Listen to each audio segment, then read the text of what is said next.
pais de alunos, a comunidade em geral, que tem percebido em todos os dias que a educação paulista está entregue. Nós, professores, não temos boas condições de trabalho, os alunos não têm um bom aprendizado, nós não estamos satisfeitos. O nosso governador tem dito na imprensa que tem feito diversas benfeitorias iludindo a sociedade.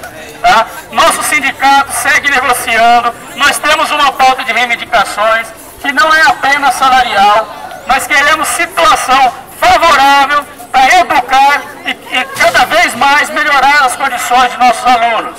Isso não tem acontecido até o presente momento, é por isso que a nossa greve continua até que aconteça alguma negociação com o governo do Estado de São Paulo. Se algum professor tem a necessidade aqui, tem a vontade de participar, fazer algum protesto, alguma manifestação, sinta-se à vontade aqui, por favor. Eu queria pedir a nossos alunos aqui que façam aí o grito da greve continua.